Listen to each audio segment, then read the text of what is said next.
Capítulo 4 Uma disciplina ousada. O reverendo Avery Dulles, influente teólogo católico romano e veterano das relações ecumênicas internacionais, disse num recente artigo que duas visões da escola política americana lutam pela supremacia hoje. A primeira, outrora dominante, estabelece que, para haver um regime democrático, os cidadãos precisam reconhecer a validade dos princípios de justiça e moral dados por Deus. A outra, que a essa se opõe, determina que o país não se acha vinculado a nenhuma verdade ou moral permanentes. O reconhecimento de que um governo autônomo saudável depende da aceitação de valores morais comuns está definhando. Em última instância, isso poderá acarretar o colapso da democracia, conclui o autor. É irônico pensar que a democracia norte-americana esteja minguando, enquanto os países que adotaram os princípios democráticos instituídos pelos Estados Unidos estejam crescendo e gozando de mais liberdade que os próprios americanos. Enquanto o mundo inteiro está sofrendo em função de sistemas de valores mutantes, os Estados Unidos se encontram imersos numa guerra cultural que ameaça a herança política da nação. A cultura traz consequências. Para superar a consequência de viver numa cultura cada vez mais ímpia, o homem de hoje precisará de algo mais que simplesmente um bom histórico da escola dominical. Como Dan Coates, senador pelo estado de Indiana, declarou certa vez, abre aspas, a crise de valores atual não constitui uma questão periférica, pela qual lutam os moralistas e os puritanos que ainda restam no país. Ela possui implicações diretas para a saúde e o sucesso das pessoas, além de ser também crucial para o vigor e o futuro das instituições econômicas e sociais. O caráter de nossas crianças é o principal indicador do nosso futuro enquanto cultura. Quando as crianças de uma nação estão doentes da alma, nossa maior prioridade precisa ser buscar a cura para elas. Fecha aspas. Grande parte dos ataques disparados contra os valores morais básicos começa em casa. Por toda parte, vemos evidências da violência presente nas crianças. Abre aspas, a família é a nossa primeira escola, fecha aspas, afirmou o senador Coates. Apesar disso, as crianças que crescem desprovidas de uma influência forte e positiva da parte dos pais acabam sucumbindo ao controle dos indivíduos mais desprezíveis da sociedade, que lhes concedem o luxo transitório de viverem sem disciplina.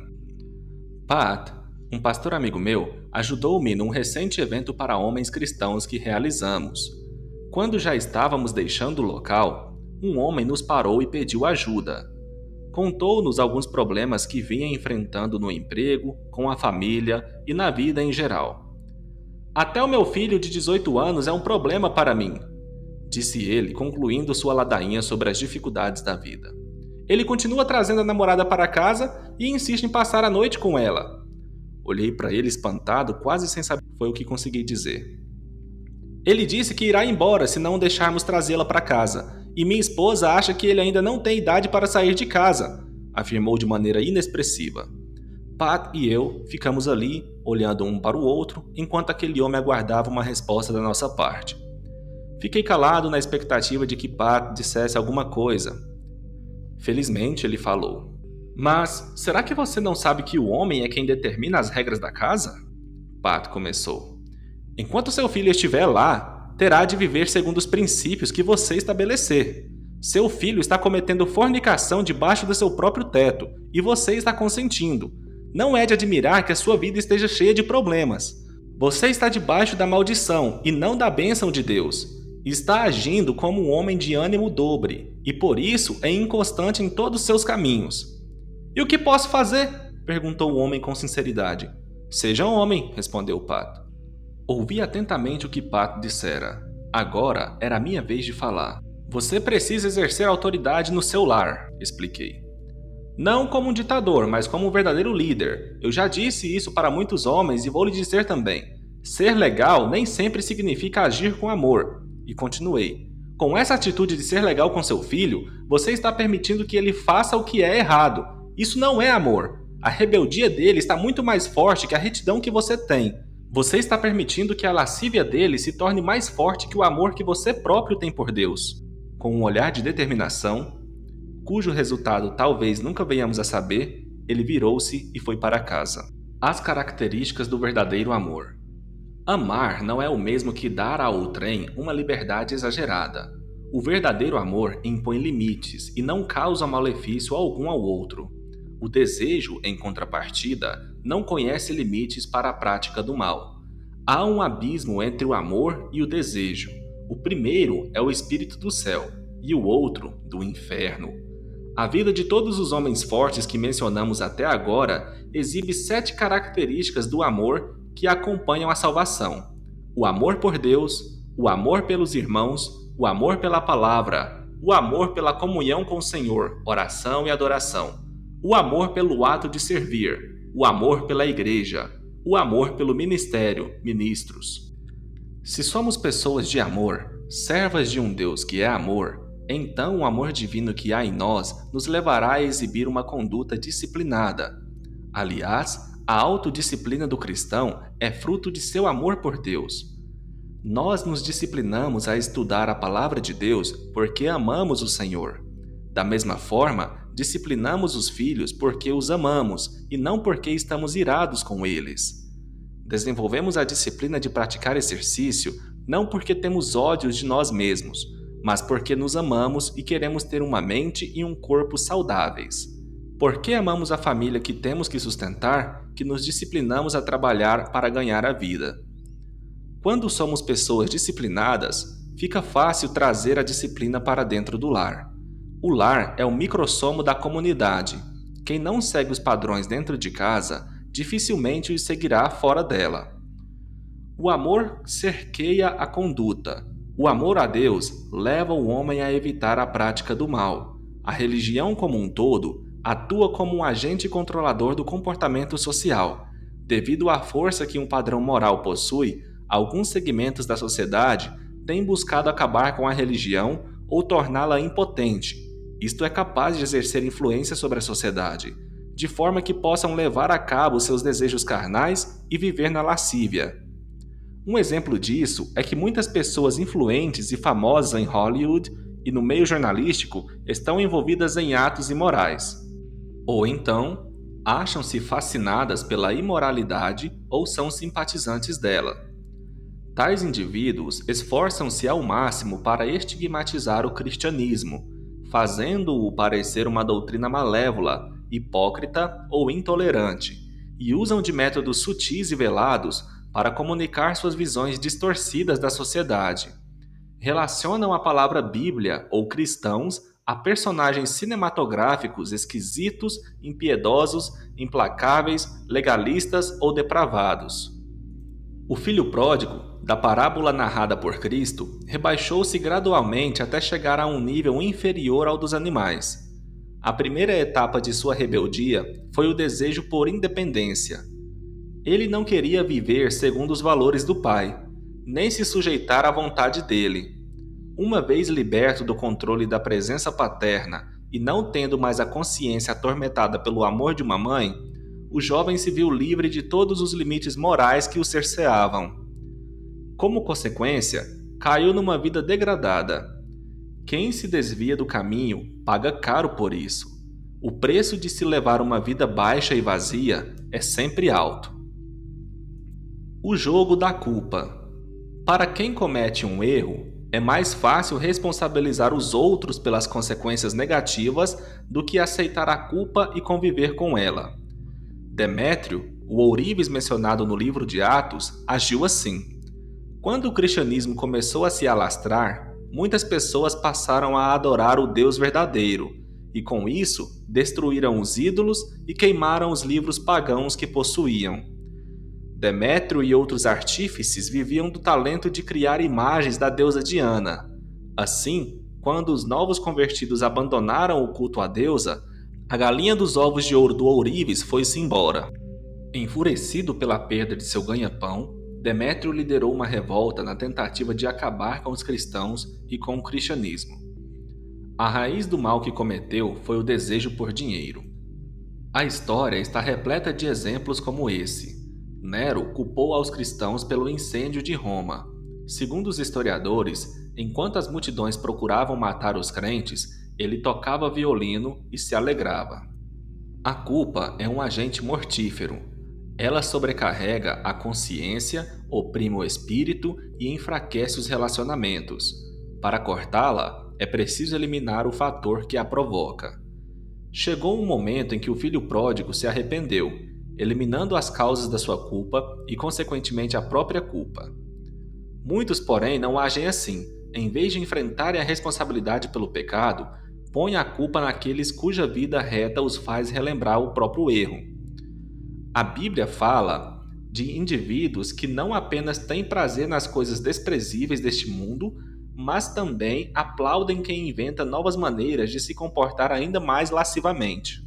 Chegam até a organizar cerimônias de premiação a fim de homenagear suas novas formas de maldade. Lenin disse que não falaria sobre a questão de ser ateu. Em vez disso, preferia afirmar que a religião era um assunto inteiramente privado. O fato é que se o cristianismo pode ser privatizado, também pode ser penalizado e, por fim, tratado como algo criminoso. Esse foi o padrão predominante na União Soviética Comunista e na Romênia. E há sintomas dessa mentalidade nos Estados Unidos. Esse fato contribuirá para que os tempos se tornem difíceis. A situação está ficando terrível. Em Nova York, 6 defensores radicais da homossexualidade e do aborto cometeram atos repulsivos após interromperem uma missa celebrada pelo cardeal O'Connor na Catedral de São Patrício. Criticaram duramente o clérigo, arrebentaram-se os bancos, atiraram preservativo na igreja, preferiram obscenidades durante o sermão e se puseram a andar pelos corredores manquejando. Sua sentença foi prestar serviços comunitários sem direito a multa ou fiança.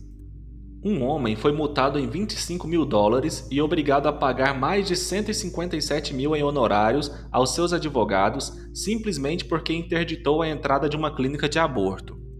Uma professora recolheu todo o material de cunho religioso que uma estudante portava. Em seguida, o diretor da escola jogou o conteúdo no lixo e disse à mãe da menina, abre aspas, no meu campus não entra um material desse tipo, fecha aspas.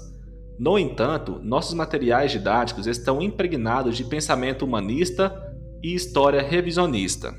Um grupo de homossexuais invadiu uma igreja, obstruiu-lhe as portas para impedir a saída dos presentes, atirou pedras nos que tentavam entrar no templo e agrediu os filhos dos reféns com provocações do tipo, abre aspas, queremos seus filhos, entreguem-nos para nós, fecha aspas. Não obstante, no ano seguinte, um tribunal distrital da Flórida determinou o estabelecimento de uma zona neutra, isenta de influências religiosas, nas cercâneas de uma clínica de aborto. Nessa área, apenas o discurso pró-aborto era permitido, ou seja, os homossexuais podem aterrorizar os cristãos nas ruas e calçadas públicas, mas os cristãos não têm permissão de protestar pacificamente contra a matança de fetos. Um estudante universitário foi exonerado do cargo de preceptor de seu dormitório por ter falado sobre sua fé na moradia estudantil. Uma enfermeira que trabalhava numa clínica de reabilitação para alcoólatras foi demitida por violar as regras de expressão. Na ocasião, ela havia orado com os pacientes, invocando o poder superior e orientando-os a ter fé. Em quantidade suficiente, gotas pequeninas de chuva se transformam num dilúvio. Os acontecimentos mencionados acima são apenas alguns de uma série de incidentes que vêm ocorrendo nos Estados Unidos todos os dias. São processos judiciais. Para o crente, no entanto, processo é um sinônimo de perseguição, o que, aliás, não é nenhuma novidade para quem é conhecido pelo nome de Cristo. Os cristãos têm sido alvo de sofrimento desde que Cristo foi crucificado. A perseguição aos cristãos é, na verdade, uma tentativa de extirpar a figura de Jesus Cristo do mundo, o que é impossível. Satanás tentou e não conseguiu. Outras pessoas também tentaram, mas fracassaram. Nicolae Ceausescu, ex-presidente da Romênia, prometeu livrar o país do cristianismo e, movido por uma ambição tirânica, acabou levando o povo a níveis extremamente profundos de pobreza. Ironicamente, foi assassinado no dia de Natal.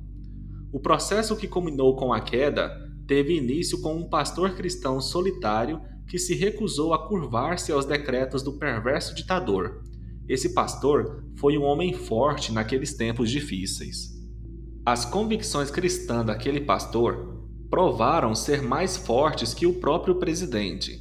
Certezas como essas, fortes o bastante para moldar a cultura e transformar a história do mundo, não surgem da noite para o dia. Elas são construídas aos poucos, de preceito em preceito.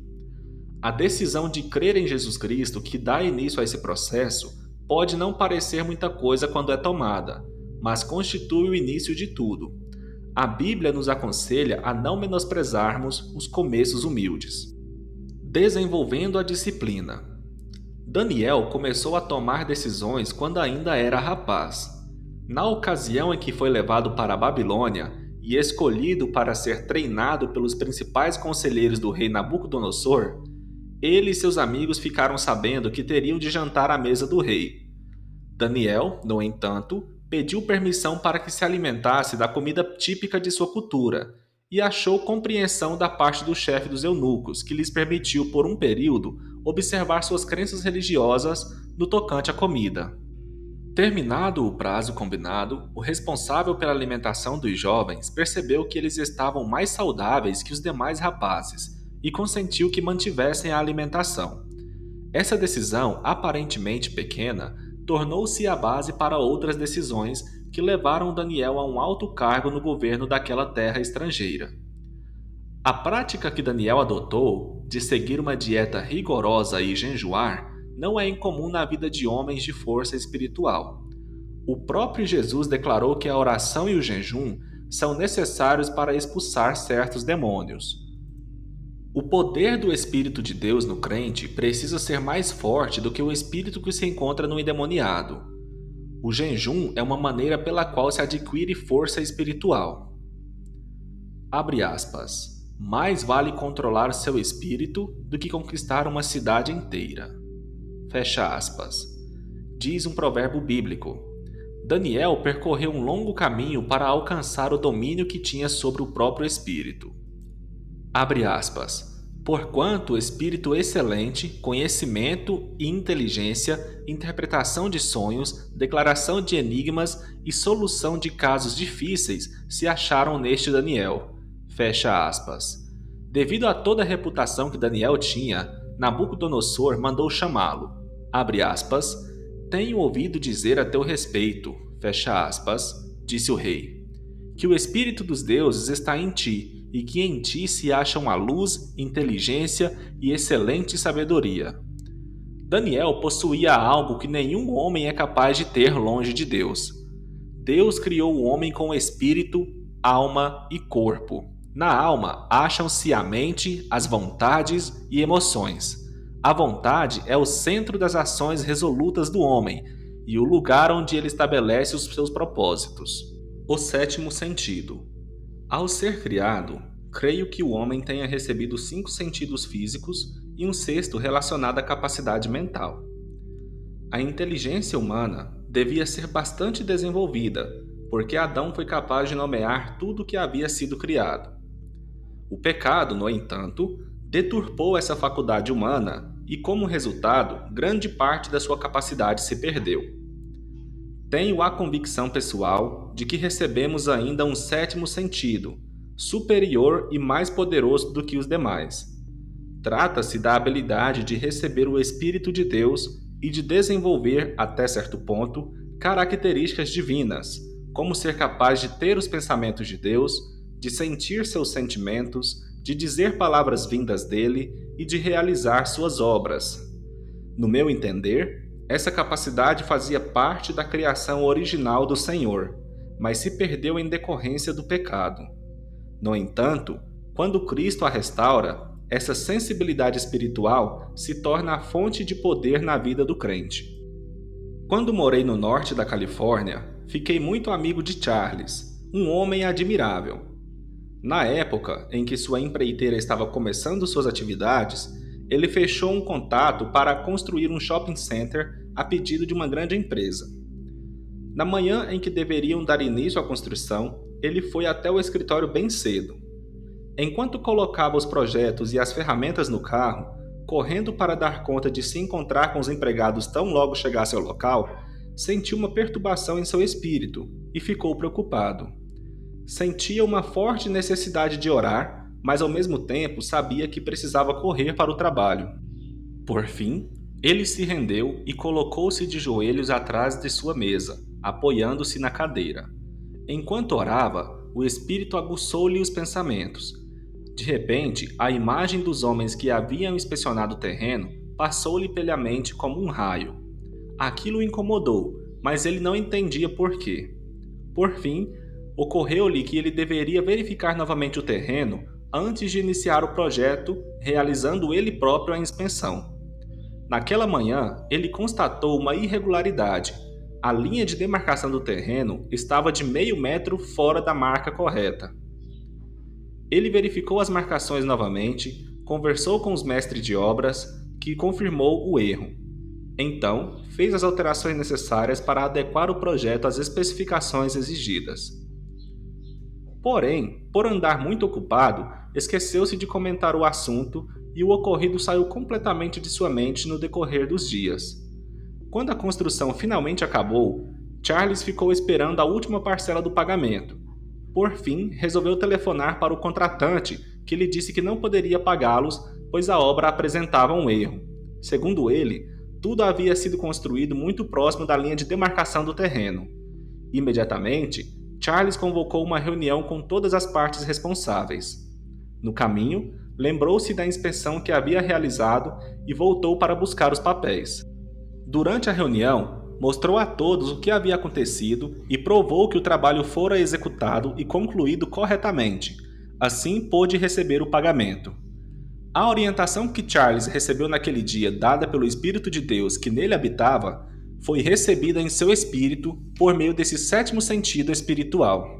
Ao ser guiado pelo Espírito, ele superou o que seria uma enorme dor de cabeça. O vigor espiritual nos dá autoridade sobre a força que nos puxa para baixo, em direção ao que é terreno e meramente humano. O homem foi criado do pó da terra, de onde vem todo o seu sustento. Até mesmo na fala, utilizamos expressões como sujo ou mundano para qualificar o que consideramos imoral ou ilegal. As piadas indecentes, por exemplo, são chamadas de piadas sujas. O fato é que o pecado deu ao homem uma direção descendente. Nós caímos em pecado e descemos a práticas baixas. Julgamos uma atitude antiética como sendo inferior a nós. Somos capazes de chegar ao fundo do poço. A menos que algo nos puxe para cima e nos afaste dessas coisas, a tendência a viver nesse nível terreno é inerente ao ser humano.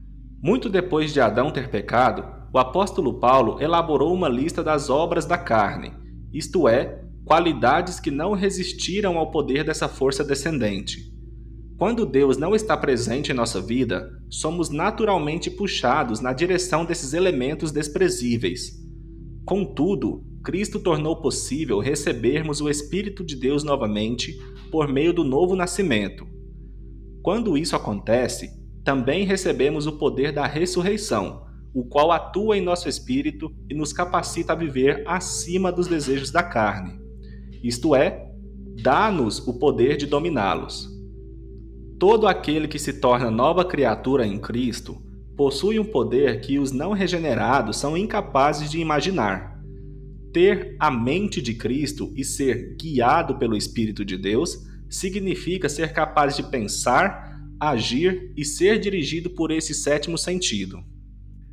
É algo sobrenatural, e é também a razão pela qual os incrédulos se sentem tão contrariados em relação aos cristãos. O crente vive num patamar superior, e a vida nesse nível requer fé e disciplina física e mental. Esse, porém, é um preço muito pequeno para um viver tão grandioso. O segredo de jejuar. Jesus afirmou que, abre aspas, esta casta não se expele senão por meio de oração e jejum. Fecha aspas. sinalizando a necessidade de estarmos sempre vivos no plano espiritual, como foi a intenção de Deus ao fazer-nos almas viventes. Quando andamos no Espírito, temos condições de receber continuamente uma força que vem de Deus, de pensar, sentir e agir como Deus deseja, realizando a sua vontade, de exercer a autoridade dele na terra. Orar e jejuar, assim como agulha e linha, são práticas inseparáveis. A abstenção dos alimentos é um ato simbólico que representa a separação das coisas terrenas. Pelo jejum, cortamos o fluxo terreno que vai para o nosso corpo e aumentamos o suprimento espiritual que nosso coração e mente recebem, sujeitando assim o físico ao espiritual. Esse é o principal propósito e resultado do jejum. Jejuar de outras coisas que não é comida, isso é, da televisão, do jornal, do telefone e de tudo mais o que mantém ligados ao mundo, como que por um cordão umbilical, é um ato igualmente sadio. Quando nos abstemos do que é terreno e ao mesmo tempo dedicamos-nos à leitura da palavra e à oração, criamos condições para que o Espírito Santo revigore o nosso espírito e submeta nossa alma e corpo a Deus, de modo que a presença dele se torna mais abundante em nossa vida. Jejuar é um princípio tão básico que, mesmo quando feito naturalmente, produz uma grande força espiritual. Mahatma Gandhi conhecia esse segredo. A força que tirava do jejum deu-lhe poder sobre homens e nações. Por sua vez, vários jornalistas e celebridades descobriram no jejum uma fonte de cura e poder. Sei que se trata de uma disciplina muito severa, mas estamos falando justamente do tipo de disciplina necessária para se sobreviver em tempos difíceis. Minha esposa Nancy e eu temos um amigo de nome Lee Bueno que foi curado de uma enfermidade incurável por meio do jejum.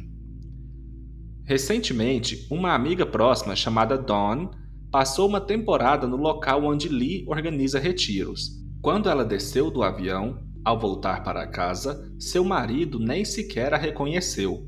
Ela estava muito diferente. Havia um brilho em seu rosto, uma franqueza e uma beleza jamais vistas em seu semblante. Tanto Dawn quanto Lee passaram anos sofrendo até que associaram o jejum à oração. No entanto, quando os aplicaram de acordo com os princípios bíblicos, alcançaram a cura e descobriram uma vida nova. Eu mesmo experimentei uma transformação radical quando Deus, em sua soberania, instituiu um jejum de 40 dias para mim. Nunca mais repeti o feito. Todavia, aquela única vez foi o bastante para mudar minha vida para sempre. Todo o êxito do que desfruto hoje foi gerado naquele período de jejum. Quando percebi o que estava acontecendo, comecei a escrever um diário.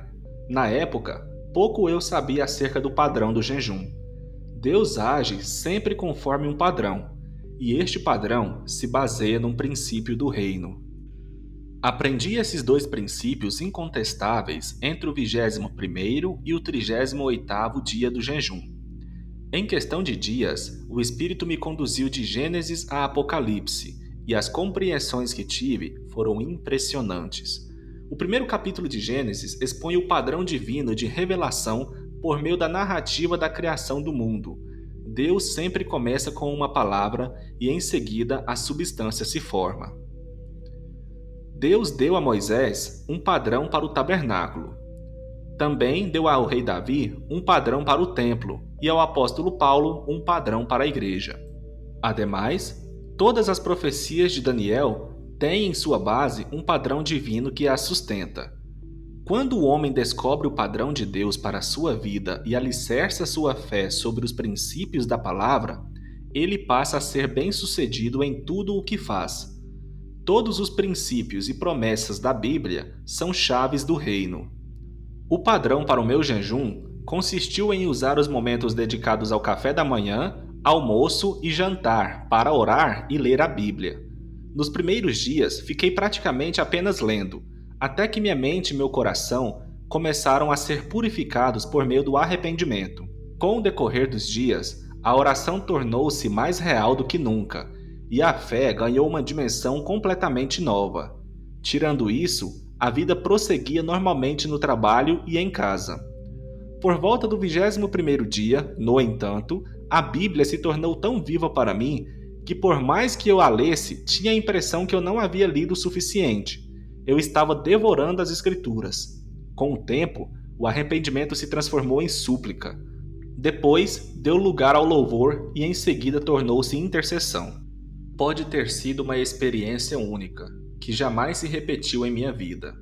Contudo, a diferença que ela fez em meu viver foi incalculável. Não estou defendendo que qualquer pessoa deva, arbitrária e unilateralmente, fazer um jejum de 40 dias. Porém, creio que um jejum padrão, seja ele qual for, aviva o espírito e fortalece a fé. Antes, porém, de começar um jejum, faça um estudo sobre o tema. Muitos homens estão dispostos a deixar as circunstâncias se arrastarem dia após dia. Crise financeira, conjugal, problemas no trabalho, com os filhos, com o carro, com os amigos, e não se disciplinam a assumir o controle sobre a mente ou a situação. O jejum é uma maneira óbvia de obter êxito nessa área. Desenvolvendo a autodisciplina. Em determinados momentos, precisamos de mais poder do que geralmente necessitamos no dia a dia comum. Esses momentos exigem que nos disciplinemos com dureza e austeridade. Precisamos ter disciplina pessoal, seja para enfrentar uma guerra cultural, confessar Cristo sob risco de punição, enfrentar espíritos malignos ou suportar a perseguição. Quando o nosso espírito estiver sob controle, o nosso coração submisso a Deus e a nossa vontade voltada para o desejo de lhe agradar, então conheceremos aquela força ascendente capaz de sobrepujar a força negativa que tenta nos puxar para baixo. Vivemos em um mundo deturpado, onde a vontade humana se rebaixou aos propósitos terrenos. Quando Deus criou Adão, por exemplo, deu-lhe domínio sobre toda a flora. Hoje, porém, as plantas têm dominado os homens. A cocaína, a maconha, o álcool e o cigarro, que são derivados de plantas, têm escravizado milhões de pessoas. A vontade humana é capaz de realizar 4 coisas: pesar os prós e os contras de uma situação, avaliar as motivações, buscar com empenho um propósito, escolher entre o bem e o mal, o certo ou o errado. Nós nascemos no pecado e fomos moldados na iniquidade. Porém, não nascemos para o pecado, e sim para levar uma vida reta. Adão escolheu obedecer a Eva em vez de seguir a ordem de Deus. O pecado sempre foi uma escolha, um ato de vontade. Além da vontade, temos também a consciência que nos permite fazer 2 coisas: julgar a nós mesmos, aprovar ou condenar a nossa conduta. O ato de dedicar tempo à palavra de Deus, isto é, lê-la, estudá-la e memorizá-la, programa a nossa consciência de modo que possamos ter um pensamento correto em relação ao mundo. Sem a submissão à palavra, corremos o risco de racionalizar a nossa conduta de modo a sancionar qualquer ato que cometeremos. Quando somos salvos, Deus purifica a nossa consciência das obras mortas. O sangue de Jesus, quando aspergido em nosso coração, purifica-o da má consciência. O apóstolo Paulo, que outrora perseguira os cristãos, foi capaz de viver com a consciência limpa diante de Deus e dos homens. Precisamos submeter nossa vontade e consciência à vontade de Deus. Como Senhor soberano sobre nossa vida, Ele tem o direito de determinar o que é certo e errado para nós. Deus jamais nos pedirá para fazermos algo que seja incompatível com sua vontade, contrário ao seu caráter ou oposto à sua palavra. O Espírito e a palavra de Deus estão sempre em concordância. Portanto, ele jamais nos levará a fazer o que a palavra não respalda. Podemos confiar na vontade de Deus porque ele sempre deseja e opera o melhor para nós. Quando não cremos nisso, passamos a nos esconder do Senhor, por temermos a vontade dele para a nossa vida. Deixar de orar é uma forma de se esconder de Deus. Portanto, devemos nos disciplinar para vencer o medo e encarar Deus em oração, permitindo que a vontade dele reine plenamente em nossa vida. Essa é a diferença entre quem se disciplina e quem não o faz. Aquele que, vezes após vezes, toma decisões disciplinadas, como a de permanecer na palavra e fazer a vontade de Deus, desenvolve um caráter reto e bem arraigado, capaz de vencer as circunstâncias externas e os espíritos malignos. Chamo esse tipo de indivíduo de homem de convicção. O homem forte se disciplina a ler a palavra, a orar, a jejuar, quando necessário, e a obedecer à vontade de Deus. É nesses indivíduos que o mundo pode confiar. São eles que as pessoas procuram nos momentos difíceis. Eles possuem o espírito de um Daniel, capaz de subir a posições de grandeza em meio às cinzas de uma civilização, de uma cultura, de um povo ou de uma carreira destruída. Pensamentos finais. Ser legal nem sempre significa agir com amor. Amor não é permissão. O verdadeiro amor impõe limites. O preço de se levar uma vida baixa e vazia é sempre alto. Deus sempre age conforme um padrão que se baseia num princípio do reino. Todos os princípios e promessas da Bíblia são chaves do reino de Deus. Nós nascemos no pecado, mas não para pecar. Deus jamais nos pedirá para fazermos algo que seja incompatível com sua vontade, contrário ao seu caráter ou oposto à sua palavra. Deixar de orar é uma forma de se esconder de Deus. Questões para reflexão. Que acontecimentos o levaram a perceber, pela primeira vez na vida, que precisava de autodisciplina? De que forma a disciplina pessoal, o jejum e a oração prepararam Daniel para a vida pública e para a perseguição? De que maneiras o seu sétimo sentido, ou a direção do Espírito Santo, já lhe ajudou em seu trabalho, em sua família, em um problema especial que você tenha? O que você pode fazer essa semana para aguçar a sua capacidade de ouvir a direção do Espírito Santo?